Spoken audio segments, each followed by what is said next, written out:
Hi, everyone, and welcome to another episode of Summer School. Today, we have another amazing guest. I feel like we've had so many fun guests on recently, and I'm so excited for even what the future of more guests looks like. But this person, Peyton Helm, I actually don't know that well. And if you know the podcast, you know that I normally know most of my guests pretty well. Either we're friends, we've met in real life, we've met at a conference or a workshop, or who knows how we've connected, but we probably connected. But moral of the story, in my coaching program, I was looking for someone to teach on ads. And since I didn't know him, I didn't bring him in, but I was like, this person has to come on the podcast because I stalked your YouTube. I get your ads. So I was like, well, they're working if they show up on my feed all the time. And we had actually interacted in threads once before, I think, too. So, anyways, Oh I'm here gosh. with Peyton, who has a program on like paid advertising, marketing, ads, and it's kind of one of the only people I'm seeing really push this right now in the wedding space. So I'm super excited to talk about how paid advertising could help all of our businesses and hear his opinions on all of it. So, Peyton, tell us a little bit about yourself and like how you got into even teaching on this, but also maybe just a little bit about your creative side, like how you got into photography, filmmaking, and all the things that led up to you now being kind of a coach and an educator. Yeah, of course. I mean, so first off, thank you so much for bringing me on. I've been listening to your podcast for a little bit, and I'm very thankful you're here, despite being very pregnant and taking the time to be here. Yes. But yeah, and also it's great to meet you because we've only been chatting for like 5 minutes total now, and bonding over shared tech issues before we went live. So yeah, Yes. it was fun. So anyway, yeah, I'm Peyton. I'm a intimate wedding and elopement photographer and filmmaker, which is a mouthful. But I've been pretty much mostly a large scale wedding photographer and filmmaker, and then recently rebranded to do a little bit more like intimate micro weddings and elopements because that's kind of what creatively fulfills me. And yeah, I was born and raised in East Tennessee. Now I'm in Clearwater, Florida. Now I'm moving back to the mountains, which is so funny because I miss the mountains, and mountain photographers know that with their heart. But yeah, so I started back in 2018. It's when I first shot my like very first wedding. I had been in the music industry before then, as a musician and also as like a filmmaker. Not anything big time, but I started and I was like, my friends were just telling me like, hey, I saw this music video you did with your band. Do you want to come film my wedding? And I don't know how they made that connection, but I was like, yeah, let's go. And then I shot the wedding and a couple weddings, and they weren't very good, but they were free, so it's cool. Um, and then I was watching an educator on YouTube, Taylor Jackson. He was Yeah. like one of the OGs, right? And he was like, "Yeah, I make like this much money per year," and I was like, "Oh my god, I could do that." And I that's pretty much just kind of how the entire journey started.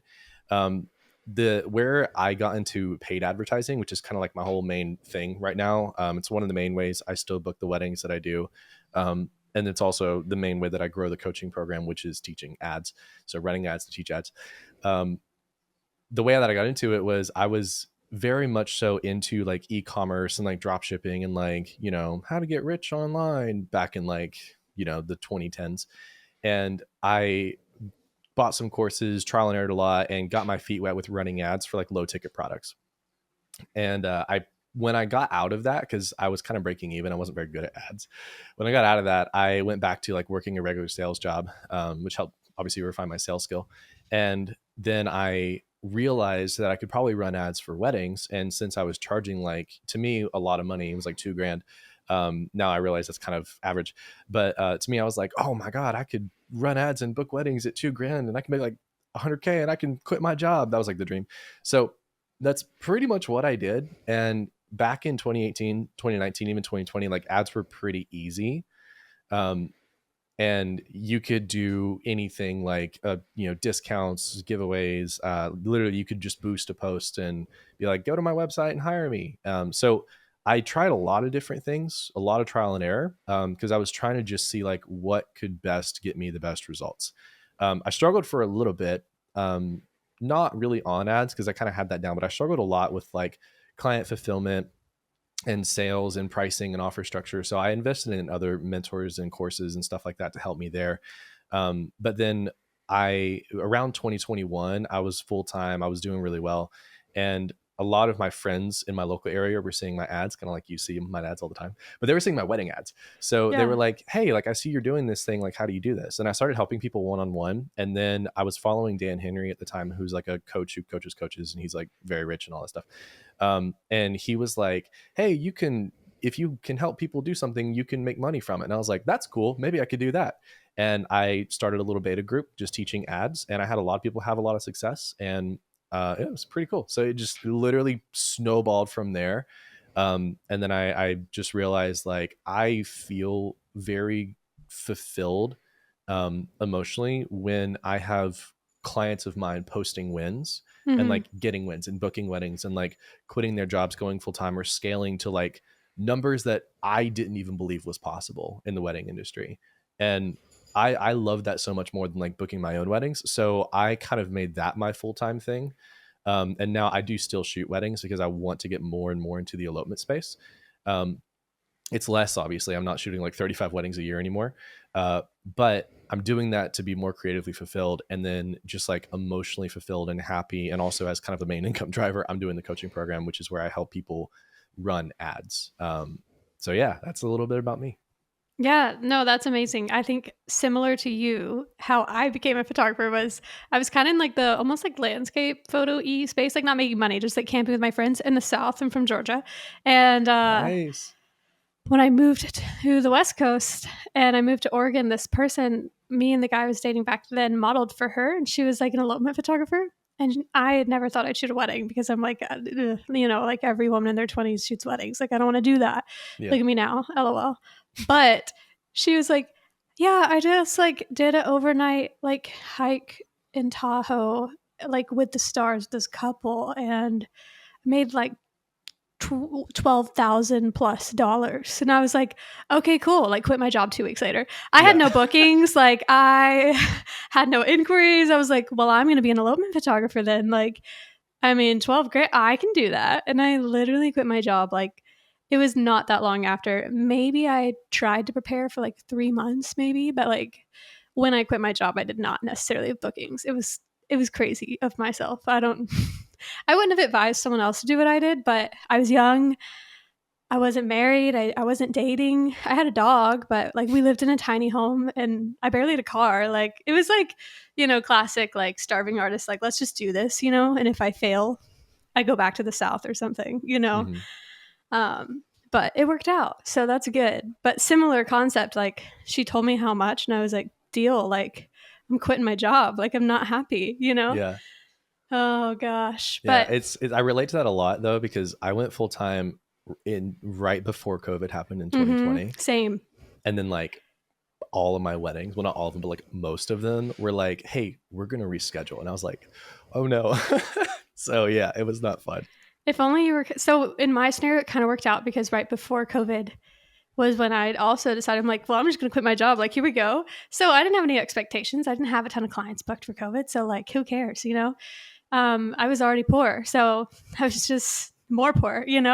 And weirdly enough, I became fully booked out even in the midst of crisis pandemic, the first year of Mm-hmm. it, because I had branded kind of like you are now, but I had branded back then a little more naturey. So when people were canceling their weddings, it was like, oh, Summer does this. And I was like, Mm-hmm. yeah, I do. Yeah, totally. I do that. So weirdly, it kind of worked out in my scenario, but I know that wasn't the scenario for most people. Like Mm-hmm. it worked out that I branded intimate elopement, and now I'm going the opposite of you, more larger production weddings and Interesting. not. Yeah. So I went from like wanting elopement world hiking to now like I don't want to hike. Like we can have an indoor 300-person wedding. I'm down. So almost like the opposite shift of what most people do. I think a lot of people get burnt out of large scale weddings and just want to like hike and like make art. Yeah, that was my experience to a T. Yeah. Yeah. Man, well, you also started in the South, probably doing like pretty, I wouldn't say large scale production, but I feel like there's a lot of just like traditions, I feel like in the wedding Mm-hmm. industry there. So, there was probably a lot you had to do. I think in my scenario, starting out on the West Coast, there's a lot more untraditional weddings happening there. And even the larger weddings are like really creatively fulfilling, in my opinion. I'm not saying they wouldn't be in Tennessee, Georgia, Florida, for anyone that's listening. I just know in my scenario, I wasn't interested in going back home for the wedding industry there. Yeah, I agree. I've not shot any weddings in like the Pacific Northwest or in California or anything on the West Coast. Um, I've had a lot of inquiries for it over there, but logistics and travel things, I wasn't able to book them. But yeah, you're right about like Tennessee, North Carolina, Georgia, Florida. Maybe less Florida, but like a lot of them in like the deep South are very traditional, very Traditional. barny. Even if you're charging like 5 or 7 or 10K as a photographer, you're still going to end up somewhere that's like, oh God, what is this venue? Sometimes, you know what I mean? Not to throw shade, but yeah. So Kentucky's Yeah. really nice though. I shot a few there that were really beautiful. Oh, Um, but yeah, I so yeah. took Jake to Kentucky last year before. My family, we met up and like went to some place they like camping in Kentucky, and Jake was like, oh my gosh, this place. Because Kentucky, if you're not in a main city, like Kentucky is like the boondocks, you know? Hmm. And it was like pure culture shock for Jake. Like general store, you know, just like the town had like the one general store, like that was all it had, you know? And Kentucky's a different world unless you're in one of the cities, you know? Yeah, that's where I shot. I had a couple weddings of my own and a couple associate shoots up there a few years ago, and it's yeah, you have to drive through like the farmland, and then you get to Mm-hmm. like Lexington or Louisville, and it's like really nice. So Yeah. Well, so fun. Little southernness we have a that we little can bit. unite over. But I want to talk about the advertising and your thoughts on it. And obviously, you're passionate about it. I feel like you and I align in similar ways of I think for a hot minute, even for myself, it was weird to feel like I'm almost equally as much or more passionate about business as I am creativity.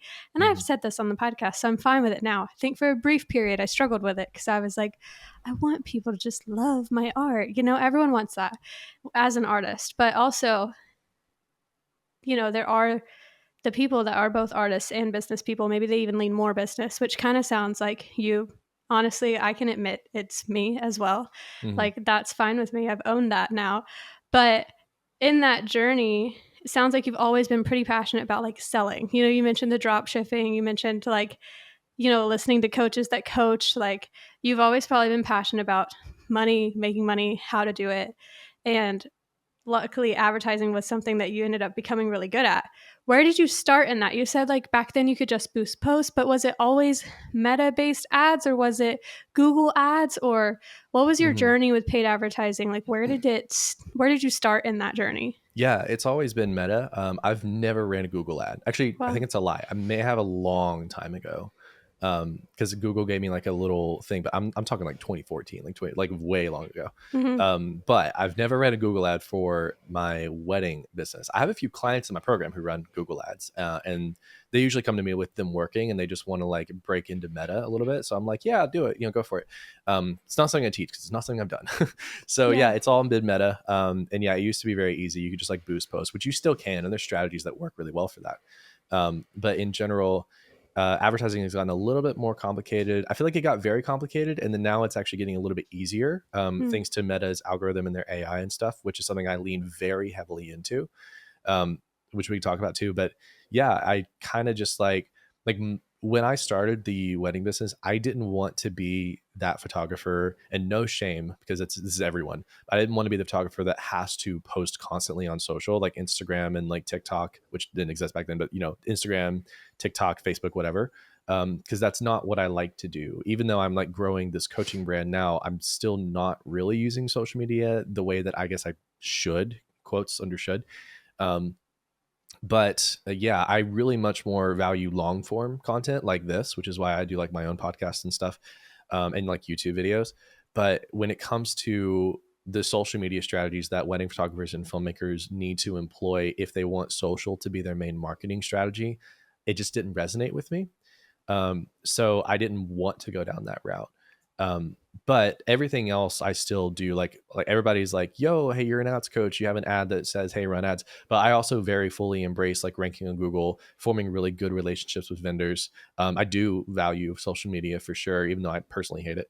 And then there's gonna be something, oh yeah, client experience for client referrals and stuff like that.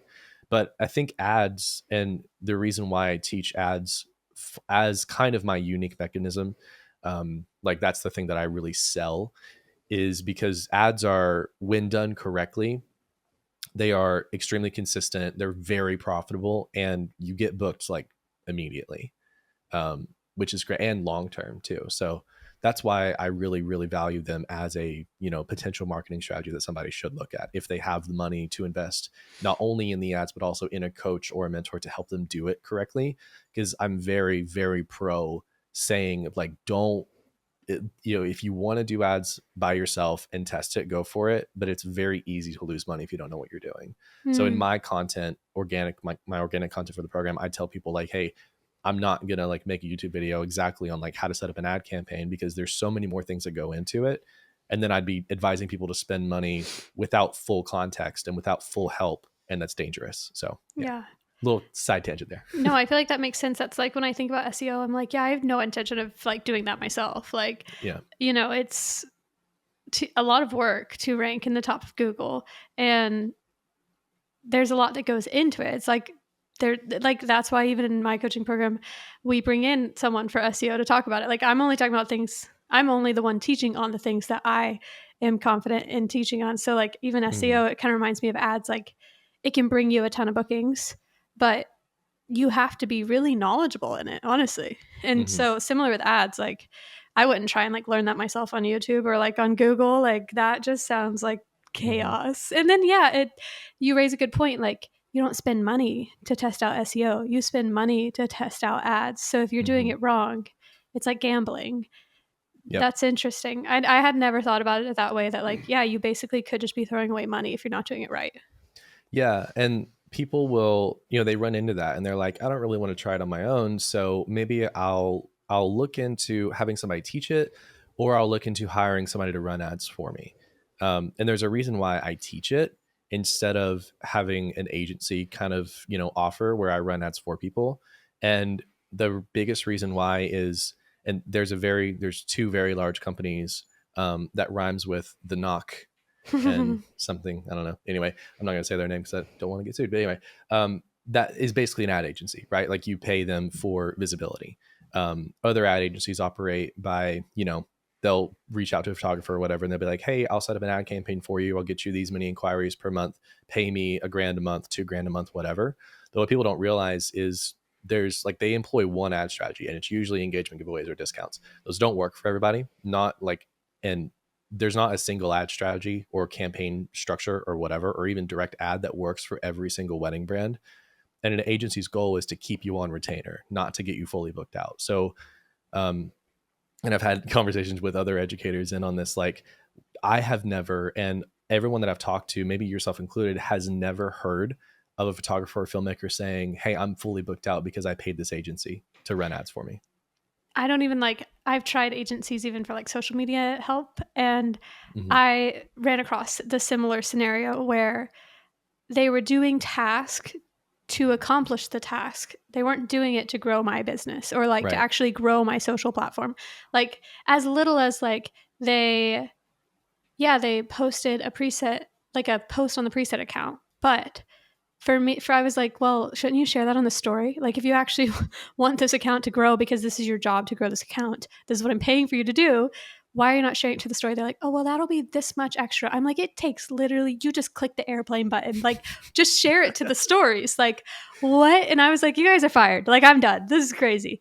But that's agencies. Like it's like they accomplish their task, but at the end of the day, they don't actually normally care about your business. They care about making the money from your business. Yeah, exactly. And once ads are set up, you don't touch them.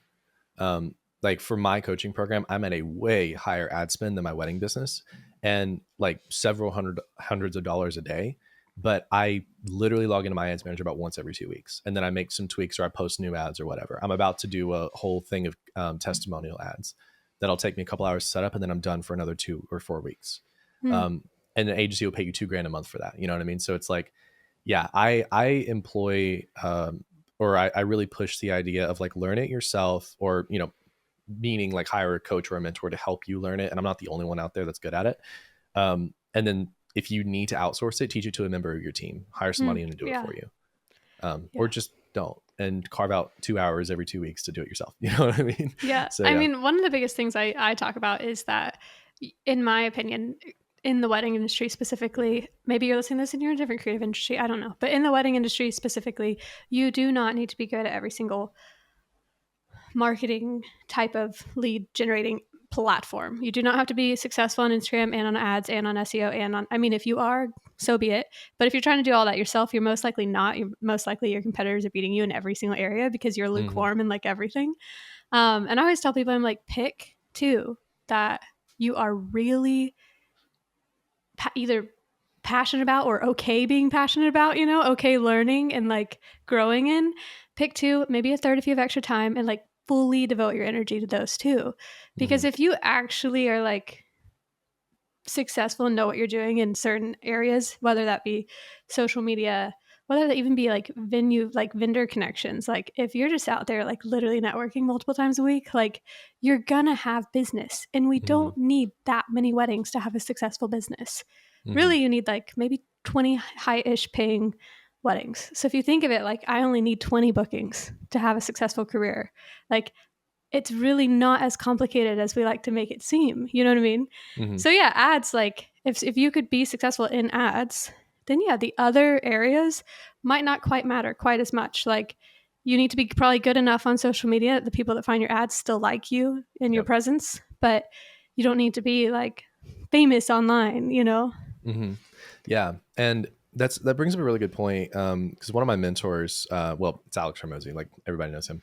When I went to his workshop, he was like, one marketing strategy, like that's it. And if you're not at like $1 million a month, then you don't need another one. And I'm like, okay, that's pretty good advice. Probably not going to hit that, anytime soon. So that's kind of what I've done. But for what I advise people to do is kind of similar to yours. Like for my personal wedding business, I really love like the combination of ads and SEO. I'm going through a rebrand for the wedding business right now, so I don't really have anything ranked. But because I've been on like the same Pixie Set website for like 6 years. So if you guys think you need to switch to Show It, you don't have to. You can have success on Pixie Set. We can talk about that too. But anyway, so it's been like ads and SEO for me. And then I'll post like every now and then on my Instagram. But it is important to at least have visibility with a lot of different platforms. And there's a lot of reasons why, but like specifically in my program with a lot of my clients running ads, they tell me all the time, like, hey, they see my ads and they'll search me up on Google, or like they'll look at my social media, or vendors and planners and clients will see ads. They'll keep me top of mind and refer me more. There's been situations where like, I've got people who are a little bit more into like the luxury, maybe the entry luxury side of weddings where they're charging like 10, 15, 20K. And those clients probably, as you know, are dealing a lot with planners. So what happens in that situation sometimes is clients will see ads, they'll fall in love with the creative, and then they'll go to their planner and be like, hey, do you know this person? Like, would you recommend them? And the planner's like, oh yeah, like they're great. And that happens all the time, especially for people who are a lot more higher priced.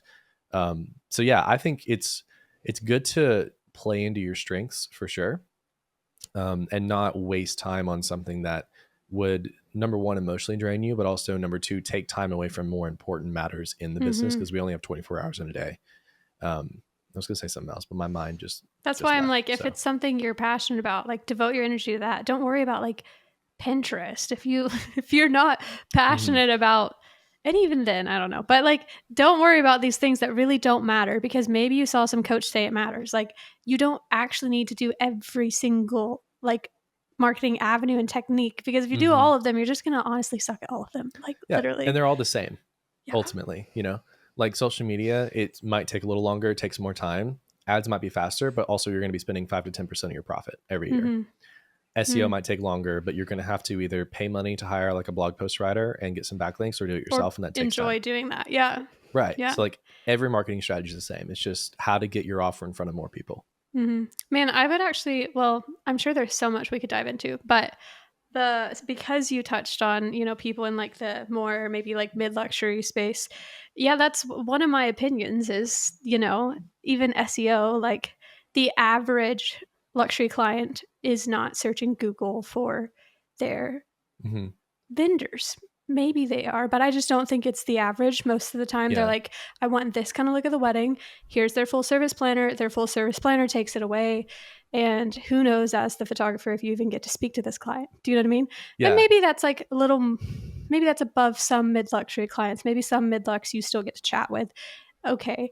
But it's not always the case that you even get a relationship with these people. And Right. so, as far as ads go, that is one thing I've seen you say online. And I'm like, oh man, I would love to hear him elaborate on this more because if anything, I would have said, I don't know if I agree with that. But, if he's had people, if it's worked, but like you said, the planner was like, oh yeah, I know them. Let's do it. Like, I think in that space, how you said it is that yeah, ads could work because it puts you on top of mind of both the planner and Hmm. the client if your ads are working right and actually showing to the right people Yeah. in that space.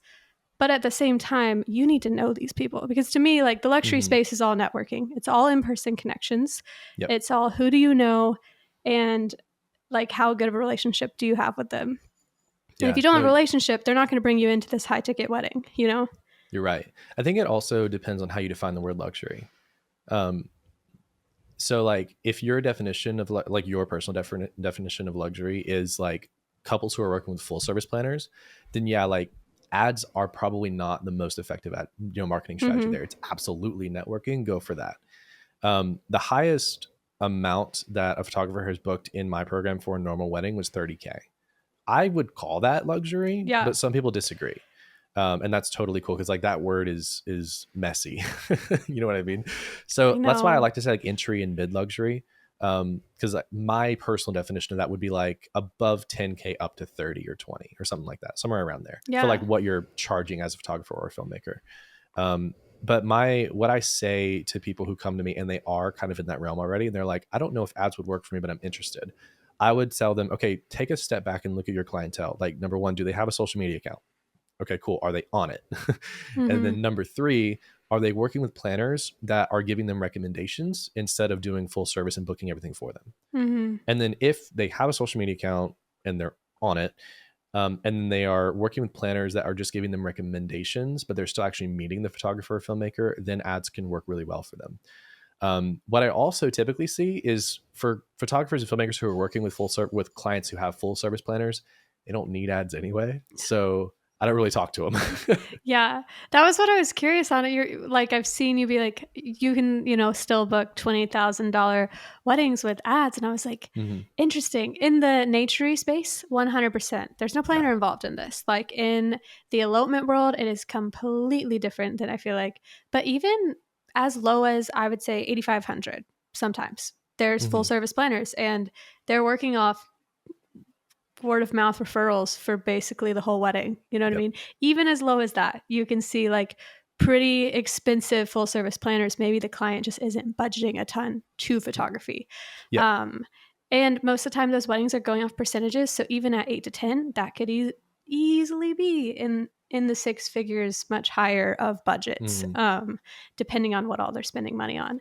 Yep. So yeah, I was interested in that opinion because definitely in the nature world, 100%, I would agree with that. In the production side wedding space, I was like, that while it could happen, seems like it would be harder. Like it seems like it Yeah. would be harder to secure leads in that capacity.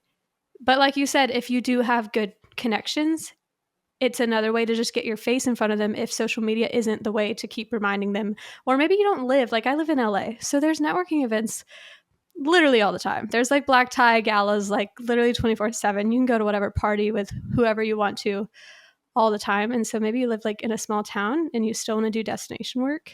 That could be a Hmm. great way to get yourself in front of people. Absolutely. Um, Yeah. and yeah, it also kind of like what you mentioned about like sometimes couples who budget for photography like down to like 85 or 10 or whatever, and they're working with full service planners.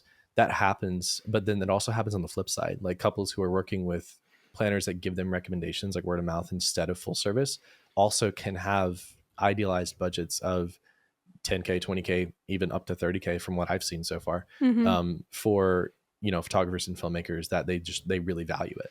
Or I'd So it's even cool. say, It's like, less. for a lot of wedding photographers, you might be 50 to 80% of the budget sometimes when it's Yeah. not a luxury, mid-luxury, budgeted, planned wedding because maybe the person really values photography.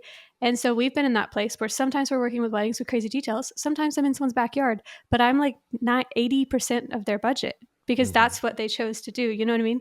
So in that capacity, then yeah, like an ad, like whoever that client is that wants to spend 80% could totally have found me on an ad. If they like my work, like, and that's what they value, it doesn't matter that, you know, you can still make that money without being in that kind of production based like side of the wedding industry. Absolutely. Yeah. Interesting. Well, what do you see ads working like the best in? Like what space do you actually see it working like the best in? If you feel like you have an opinion on that. Yeah. Well, it depends on how you define the best. um, the most common is within the 5K, maybe even like the three. I don't have a lot of students at three though. Around like the 5K, like photographers and filmmakers charging around five, maybe to like 7 or 8. Just like more in like Um, the average to more yeah, spendy, but still kind of yeah. average market.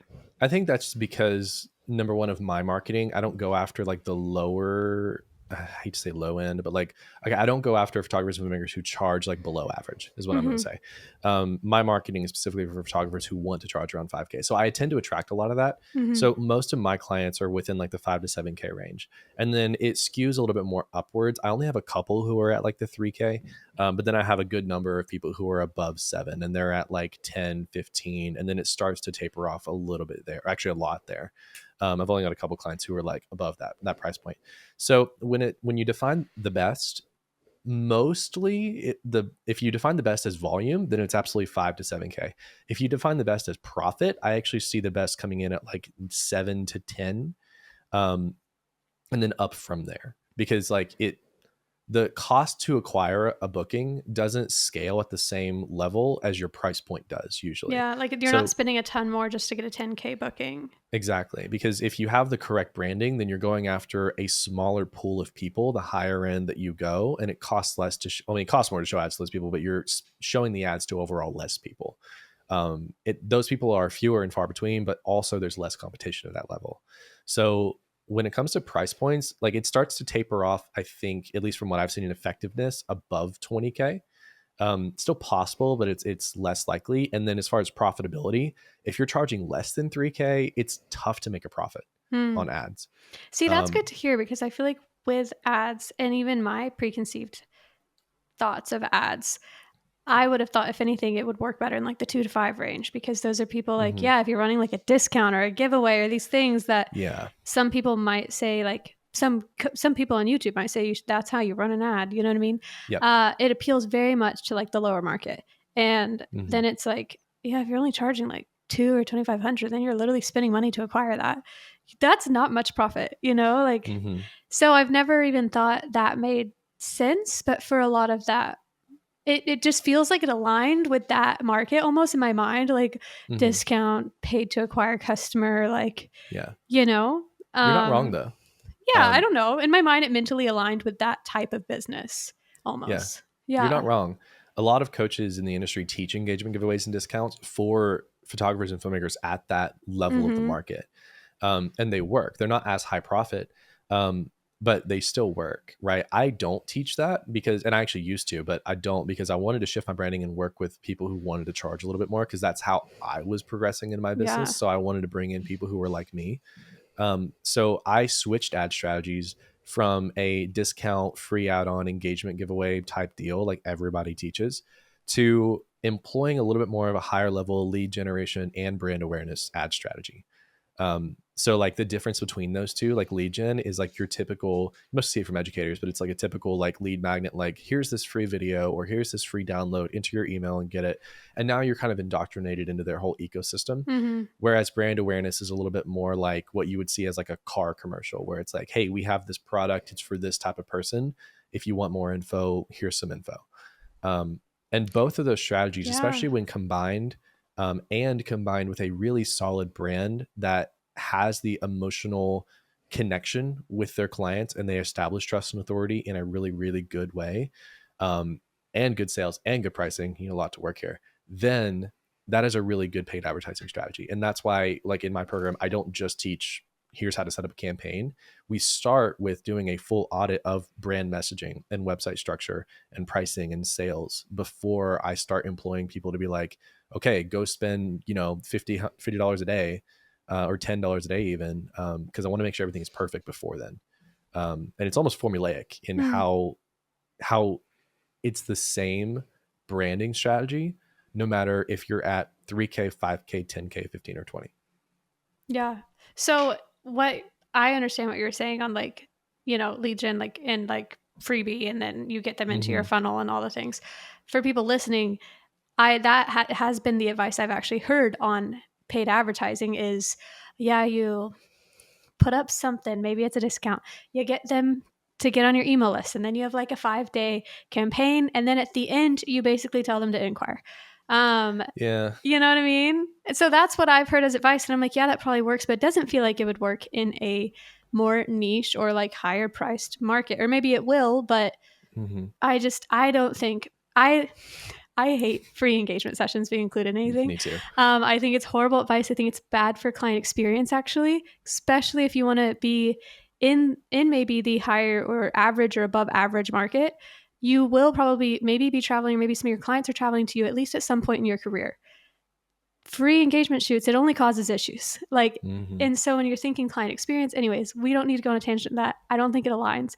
So for that to be the advertising advice is like giving something away. I'm like, to me, you're diminishing the brand. You're saying like my engagement session isn't even worth you paying for, like I guess I understand it in sales in some capacity, but I think in my mind for most photographers, it's not the best advice because it's not building you like a reputable, like respected brand. It's just building you a company.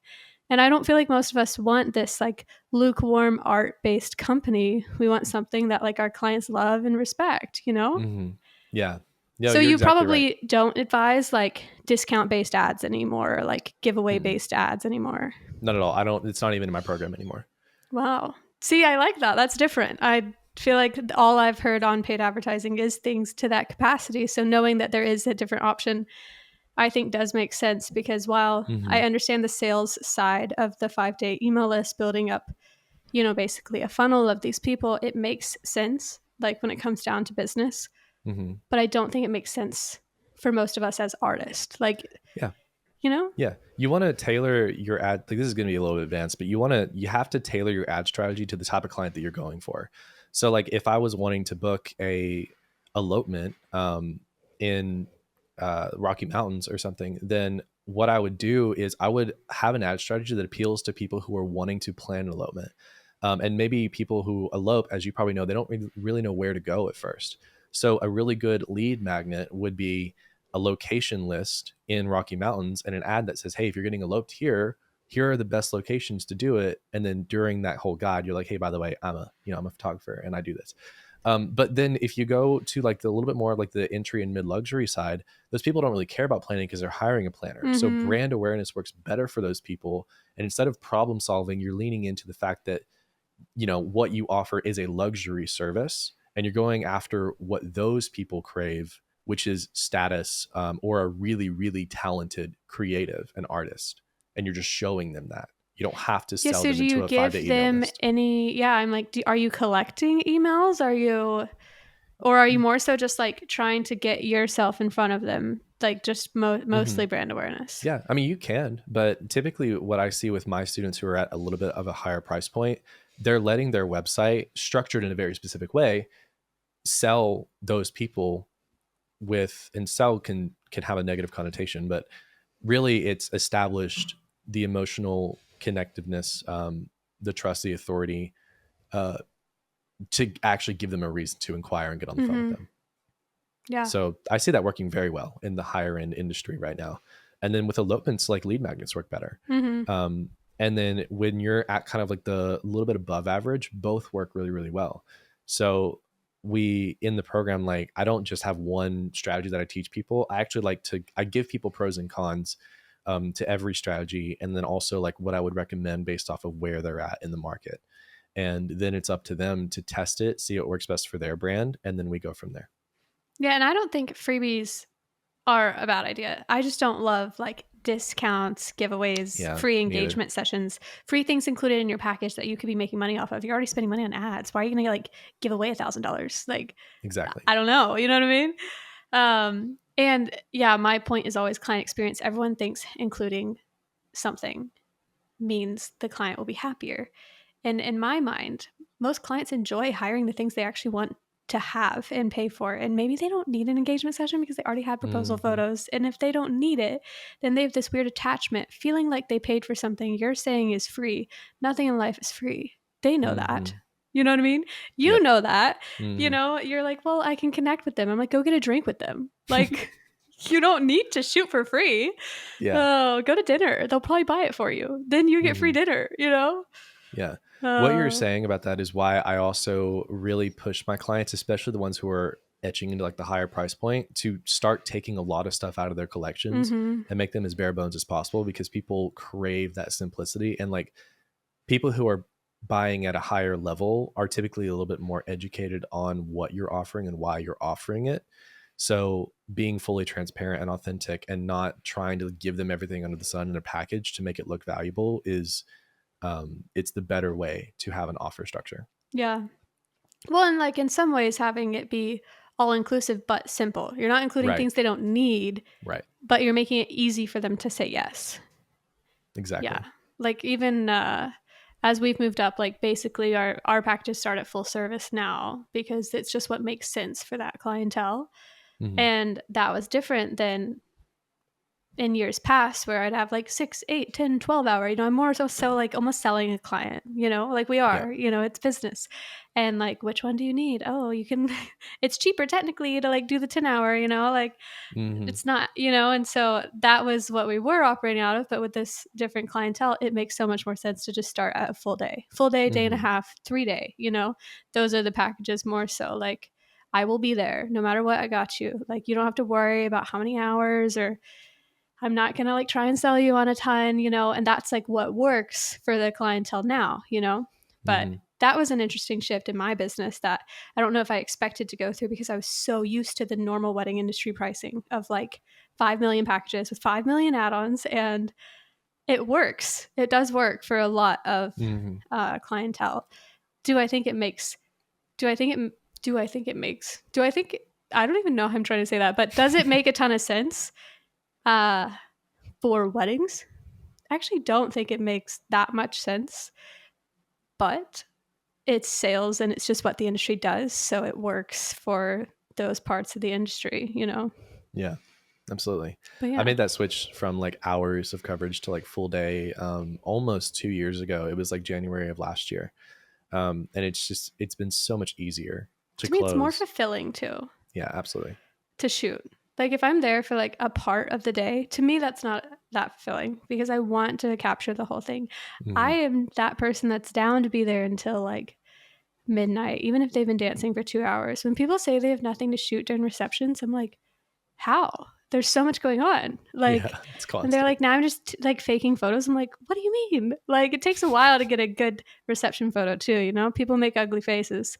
But I don't know what people mean when they're like, yeah, I can't stay at a reception more than 30 minutes. It's just the same thing. I'm like, when the dad gets drunk and he ends up dancing with his wife that he hasn't spoken to in 10 years, I was there, you know?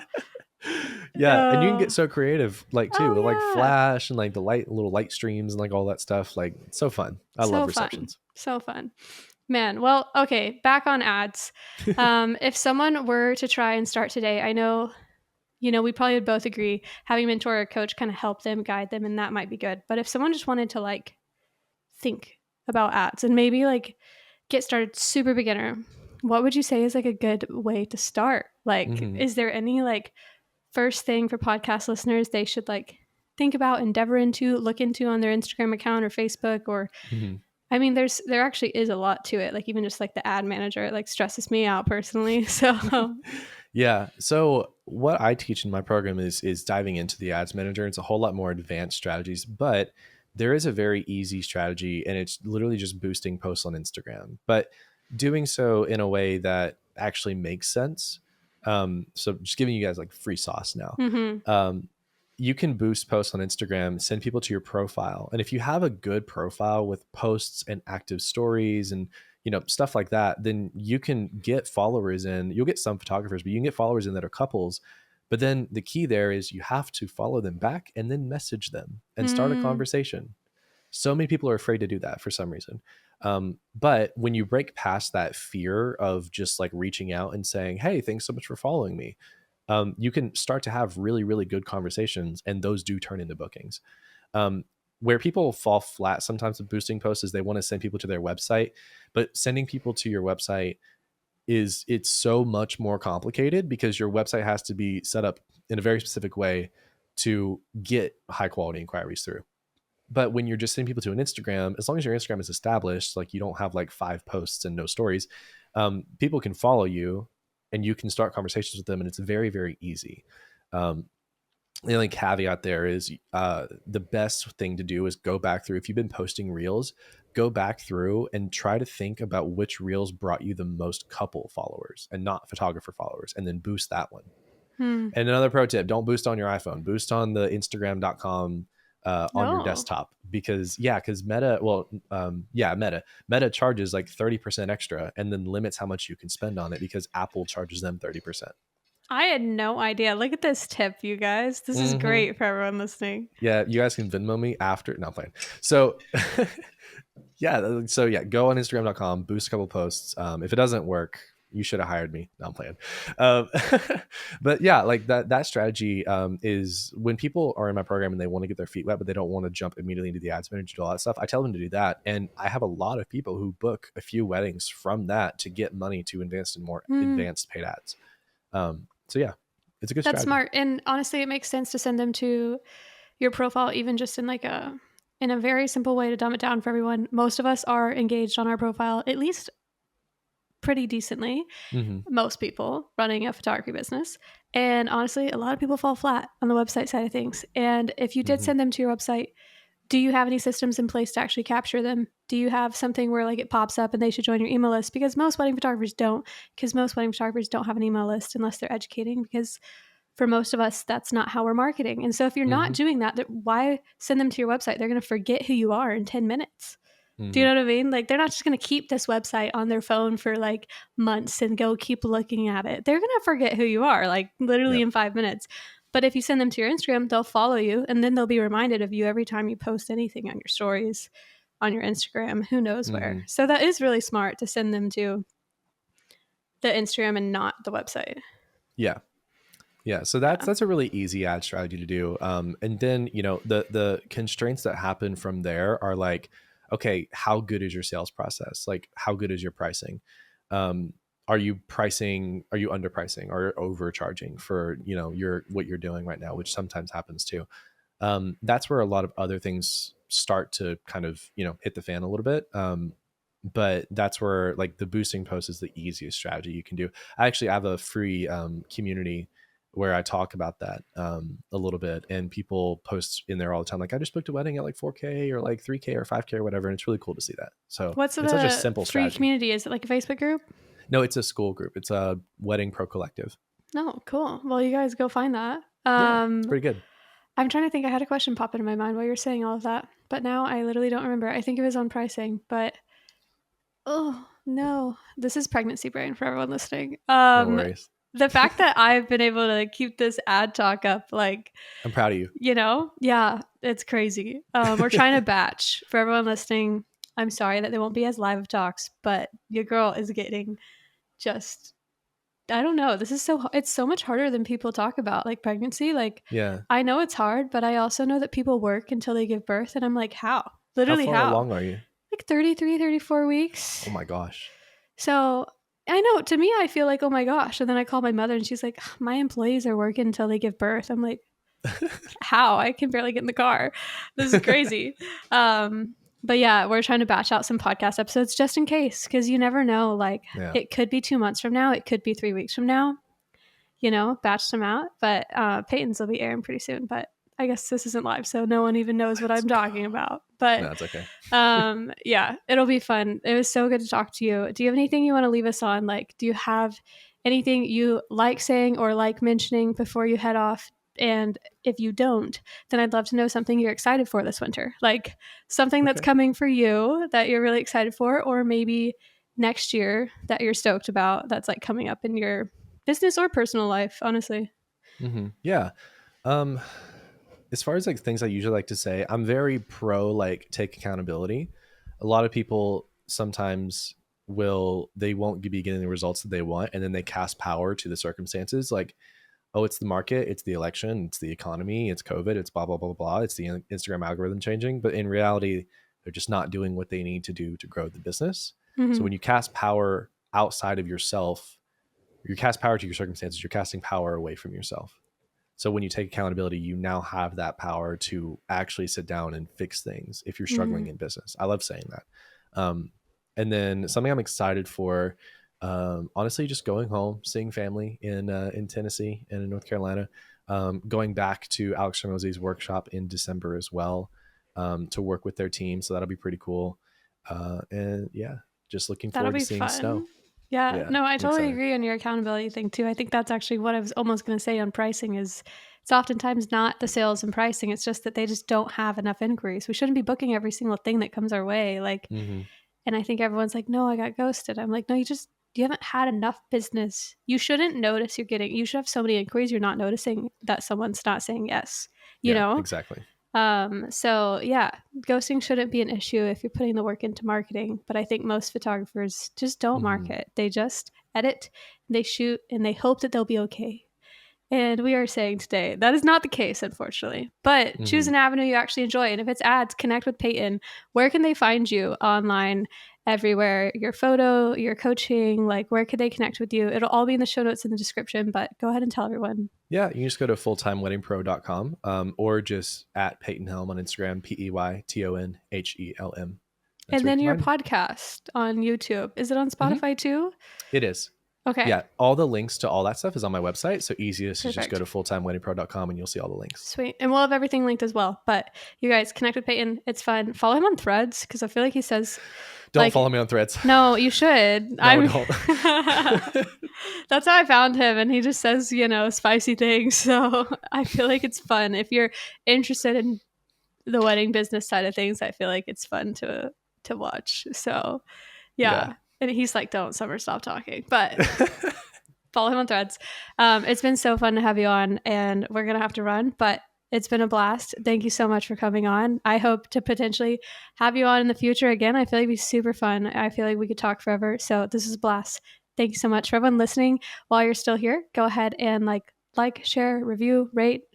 Send this to a friend that might need help in business or in advertising. And I'll see you guys next week. Bye.